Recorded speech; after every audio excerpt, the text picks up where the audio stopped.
Today I'm going to be sewing up the Scoops Ahoy Tote from K.dill Handmade. This will be the second one of these bags I have made. The first one I made during testing, and while I was prepping this and getting ready, I realized I had this pattern imagined to be much more challenging than it really is. It comes together really easy, and I had forgotten that. So I'm really excited to just get started and sew this up. For the lining, I'm going to be using this print here. This was already on my shelf, so I just grabbed it to use it. For the exterior, I'm going to be using this combination of red and pink. This is from the My Little Shindig Monthly Fabric Club. It is a subscription. You order it and you just get 6 coordinating prints sent to you. Sometimes there'll be a tag in there or other things or just kind of an accessory. And there's always a suggested pattern.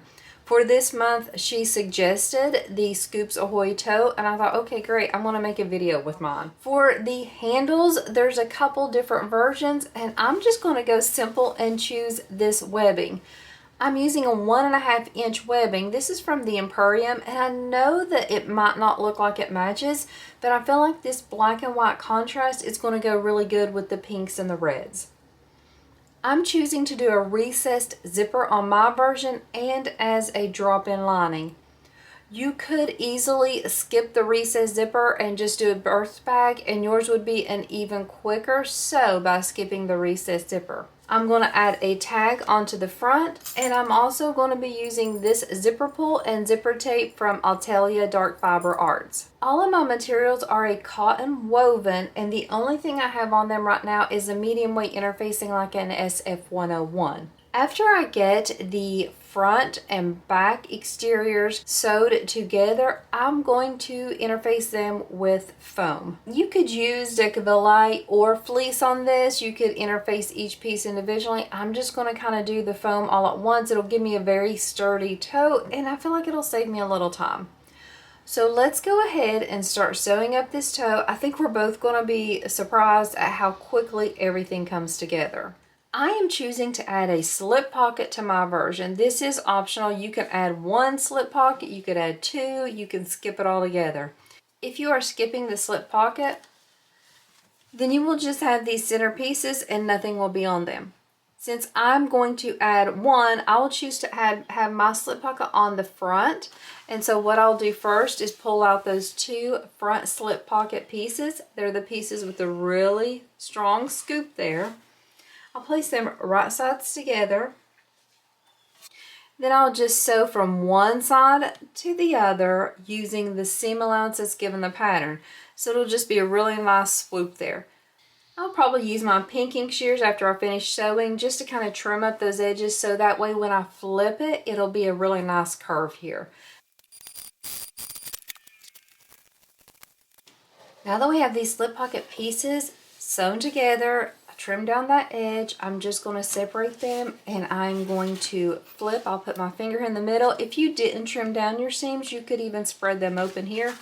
So I'm just going to flip it down, roll those seams, and kind of finger press. You can add clips here, take it over the iron, whatever you want to do. And now I'm going to top stitch. I'm personally choosing to add the tag through both of these layers.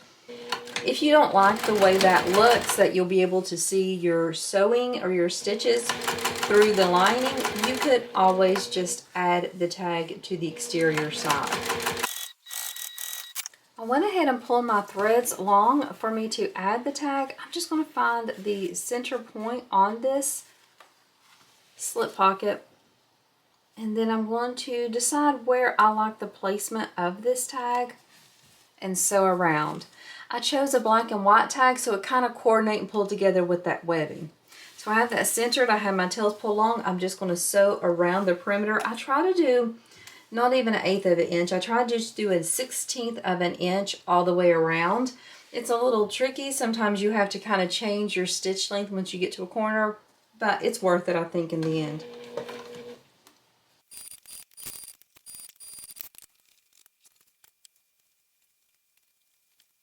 Here's how that slip pocket looks. Let's pull out one of those center panels. It's just going to fit perfectly on the sides and the bottom. we're going to baste that in place. If you are doing a second slip pocket for the back, go ahead and complete those same steps for the other side. I'm not, so my center panel will stay just like that.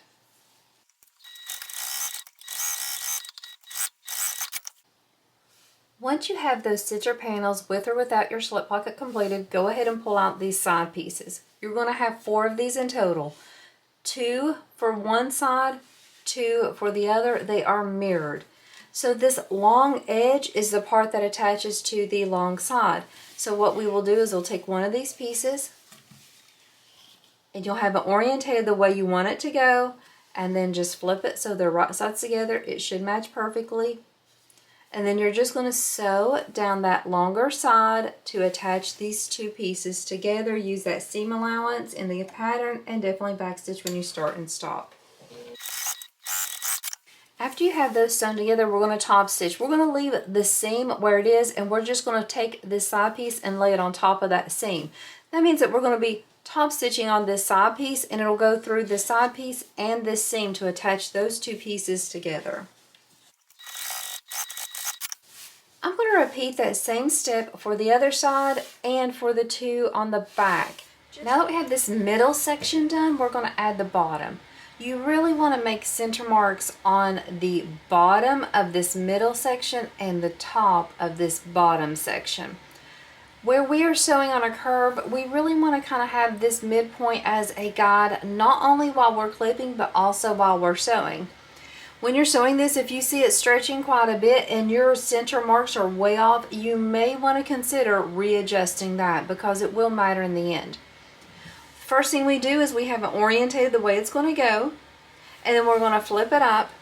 And the first thing I do is I start my clips right there in the center. So I put a few clips there to kind of mark that center, and then what I'm going to do is I'm going to ease the rest of it around. I tend to kind of curve like this. So I lift it up and I kind of curve so that they fall a little bit easier into place.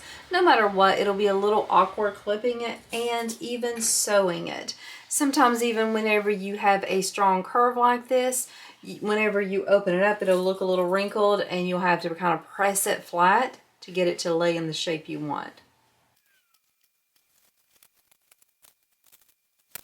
Once you have it clipped, I just look to make sure I have about an even amount of overhang of the bottom on both sides.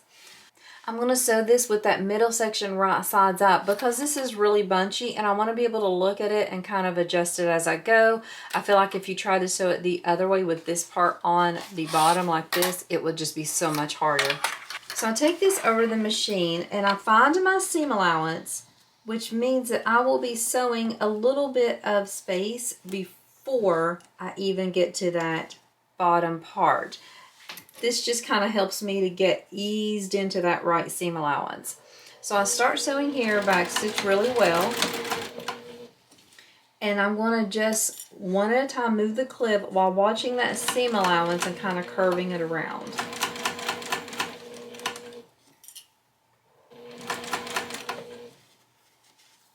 Try to be aware that it'll want to stretch a little and shift, but you really want to kind of push that back so that you don't have too much shifting. You want to hit that mark in the center just as you have it clipped. You can see I'm pushing that extra back.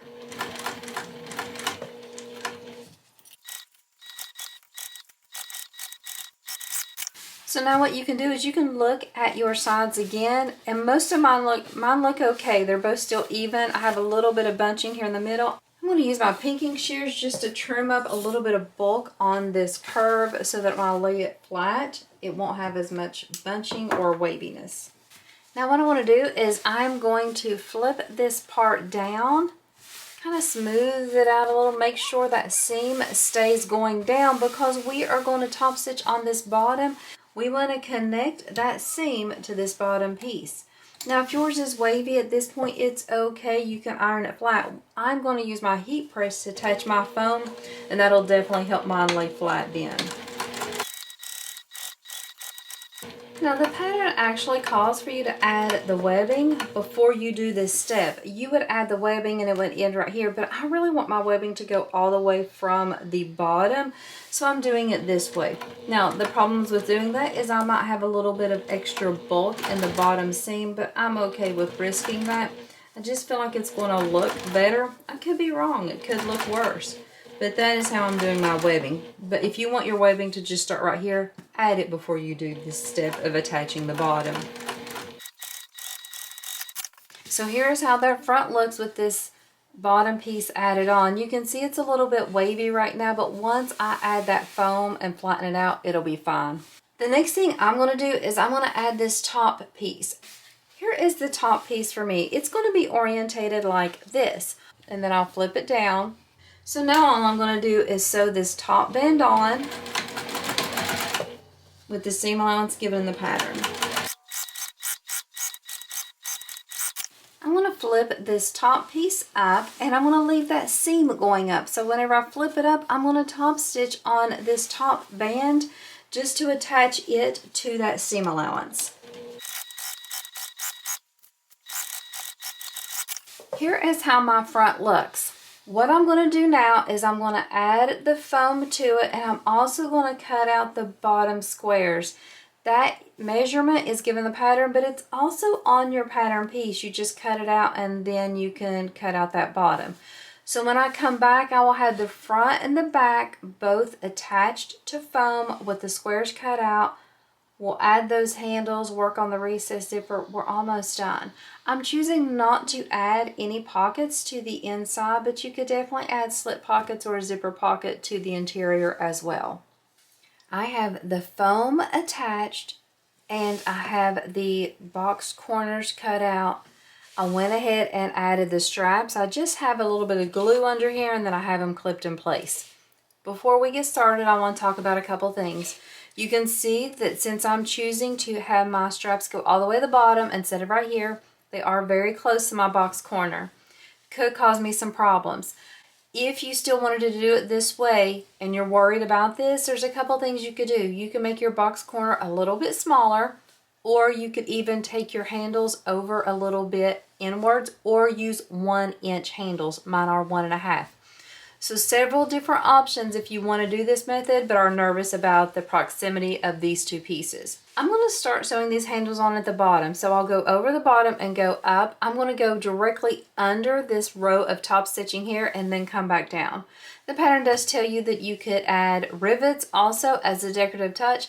If I had some really cool like white or red rivets, I would add them. Since I don't, I'm not going to add any rivets at all, but I'm going to sew this handle onto the front and then I'll repeat the same steps to sew it on the back.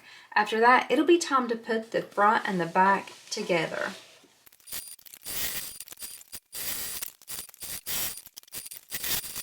Here is my front and here is my back. I did decide to add another tag to the back just because I felt like it was a great place to add one. All we do now for these two pieces is we're simply going to place them right sides together. I'm going to make sure that I match up the webbing and the sides, the bottom, everything. I'm going to sew down one side across the bottom and up the other side, and then we'll box the corners.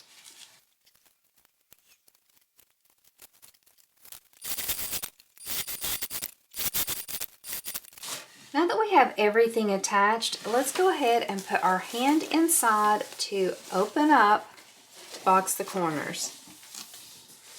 When I put my hand inside, I can spread everything evenly to get a really nice straight finish here.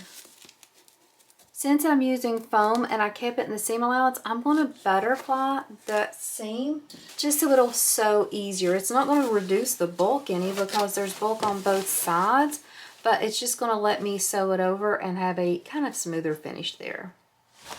Since I have that webbing there, it's not so much that it's getting in the seam allowance, is that it's just kind of making it a little bit of an awkward fold, like it doesn't lay flatly. It's not going to affect the finished look, I don't think. It just makes it a little more uncomfortable to sew, and you have to be a little more careful to make sure you have it even and straight. So you can see I have that straight there, but I had some overhang. I could tell I had that overhang whenever I was clipping it, so I knew I'd have to trim that off. But I had both the seams on top of each other, so it's just a little bit of extra bulk there that I need to clear up. I'll come over and do the same thing for the other side, and then at this point I can fold down my top edge. I don't need to trim up anything really on this side, just a little bit there, and then I do need to trim that extra bulk off the other side, and then I'm going to flip this exterior out and just see how it looks. Since I made several changes, I want to make sure I didn't mess everything up too bad.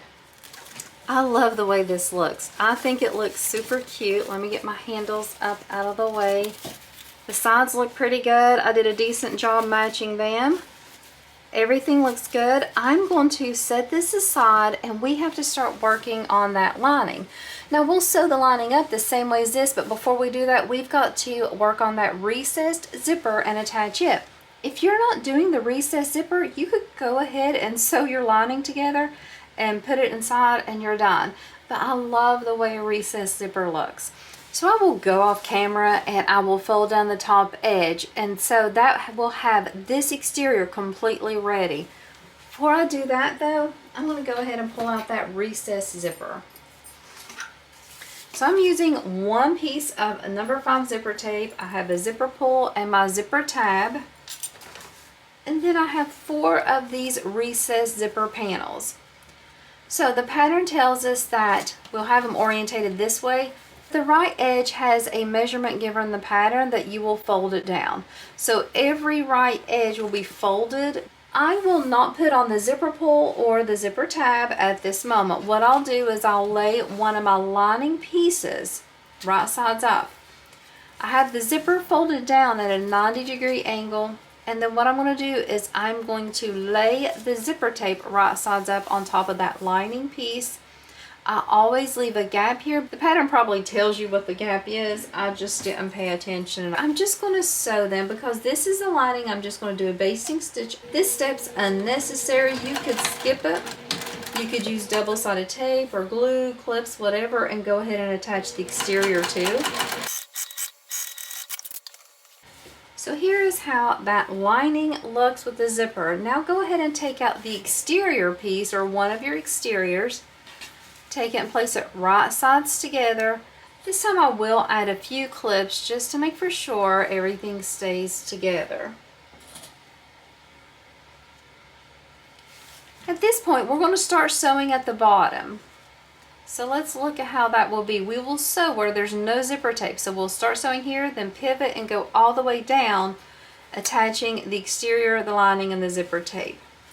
You should not be sewing through the zipper tape at all when you're sewing down this short side. Once I have those 2 pieces sewn together, I just trim off a little on that corner just to kind of reduce the bulk, and then down here at the bottom as well, kind of cutting at an angle. Once I have that, I'm going to flip this out. You'll have to take time to poke out that corner nicely. Then what you'll do is you'll base the long raw edges, but you will top stitch down the finished edge. Or the finished edges, I should say. So I'm going to start sewing down the raw edges first to kind of lock them in place, and that usually helps me to get a better top stitch. But you're going to sew around all sides of this panel.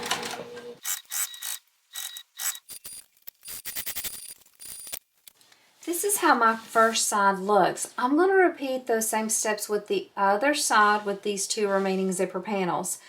I have both of the recessed zipper panels finished, and so what I did was I clipped them on the top of the lining. I have it centered on both these pieces, but I have the folded edge going one way on this side and the opposite way on this side.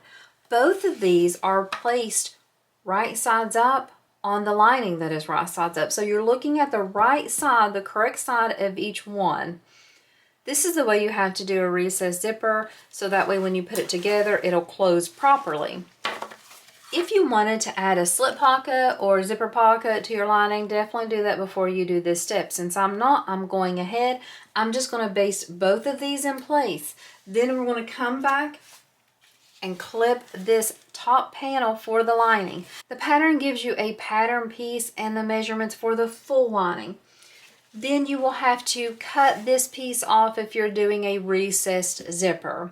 So it will be included in the top whenever you have the pattern piece. If you're not doing a recessed zipper, the pattern tells you a different amount to cut off just so it'll fit easily. If you wanted, you can go ahead and clip on this top panel piece right sides together and make a little bit of a zipper sandwich there and sew it all at once. But what I'm going to do is I'm going to baste this in place and then I will come back, clip this, and then sew it with the full seam allowance at that point. Now that I have those zipper panels basted in place, I'm going to clip this top panel on. And for me, I have that line drew. This line I will be able to see because I'm not adding any stabilizer to this one, but I have it down towards the bottom so that whenever I flip it up, it'll be at the top. We sew this piece from edge to edge, and it should fit perfectly. Full seam allowance here.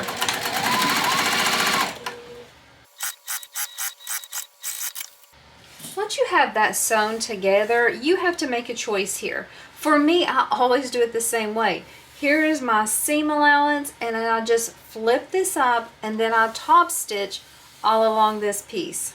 If you want, you could flip that seam allowance down and then top stitch all along this piece and have the top stitching on the lining panel versus me, who is going to have my top stitching on the top panel. The difference between the two is that one will have the recessed zipper kind of laying down. The other way will have the recessed zipper kind of lifting up. Perky is what some sewists call it. Here is how that one looks. I want to do the same thing for the other side. After I have the other side complete, what I'll do is I'll put both lining pieces right sides together, and then sew the sides and the bottom, box the corners, everything that I just did on the exterior. I will also fold down this piece, this top edge, to that line. Now what I will do is I will use my glue stick and kind of iron and fold it flat. You don't have to, you can use double-sided tape, whatever you want to do, especially if you're using vinyl or a material that could not be ironed solidly. Whenever I come back, you will see that the lining is complete. I won't flip the lining, it'll stay wrong sides out, and I'll actually have it dropped into the exterior, and the last thing we'll need to do is just sew around and then finish up our zipper. We are at those last few steps. So what I've done is I finished up my lining and then I dropped it inside this exterior, clipped everything all together with it folded down. I'm also choosing to sew around to top stitch this final row of top stitching by sewing from the lining side. The reason why I'm going to be okay doing that is because I want that lining a little bit lower. You can see that I have that lining just maybe a 1/16 of an inch lower than the exterior, and I want to keep that all the way around this top of the bag. That way from the exterior side, I won't see any of the lining. So what I'm going to do is I'm just going to start, doesn't really matter where you start at, and I'm going to sew the lining and the exterior together. So I'm going to be sewing an 1/8 of an inch all the way around, but I'm going to make sure that that lining is just a slight bit, like I said, maybe a 1/16 of an inch lower than the exterior. If you don't feel comfortable sewing from the lining side for the final top stitch, you could easily flip this so that you're looking at the lining and you're actually sewing on the exterior.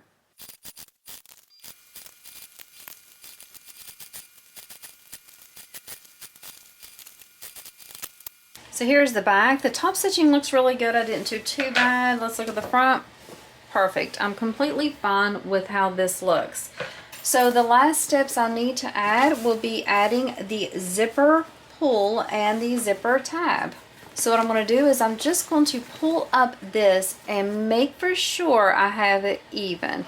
So I'm matching up that folded edge and just kind of tracing it down to make sure my zipper tape is still even. It is. So I'm going to go ahead and add on the pull and then add on the tab. I'll probably trim this down. I always keep the zipper a little long when doing this so I don't have to worry about it getting in the way. So this is the Scoops Ahoy Tote from K.dill Handmade. There's several different options on this bag. There is not only options for slip pockets, inside pockets, handles, things like that, but there's also options to do a clear vinyl version with jelly. So this pattern, when you get it, you have several ways to create it. I love patterns like this. This is only the second one I've sewn, and I'm kind of regretting that I haven't been doing more because it really does come together quickly and it's super cute. So I'm still leaving my zipper kind of long. I could cut it down even more. It's a personal preference, I feel, at this point. I'm just slipping that zipper tab on there and top stitching around. So let's slide that in there. Here is my Scoops Ahoy Tote. This is going to be the back. This is going to be the front. I love the way this came together. My fabrics for the exterior are from My Little Shindig. This is from her monthly fabric club. My webbing is 1.5 inch. That is from the Emporium. Both of the tags are from Heartwood and Hyde. Zipper tape and zipper pull is from Altelia Fiber Arts. My lining, I don't know where it came from. It's just on my shelf. Zero problems sewing this bag, even though I did a few things differently. If you don't have this pattern, I suggest it's one you try out just because there's a couple different versions. Kathy is the designer for K.dill Handmade, and she has several different videos on her YouTube channel for this bag as well. So if you don't like my version where the straps go all the way down, you could have yours in the seam here, or there's even a version where you attach them at the top. So when you buy this pattern, you actually can make several different styles of bags with it. Such a cute pattern. I love the way it turned out. Thank you again for watching another tutorial with me, and I hope today in your sewing room that you can take a pattern that you have that you've sewn before and just create a completely different look for it. Thanks so much, and I hope you have an amazing day.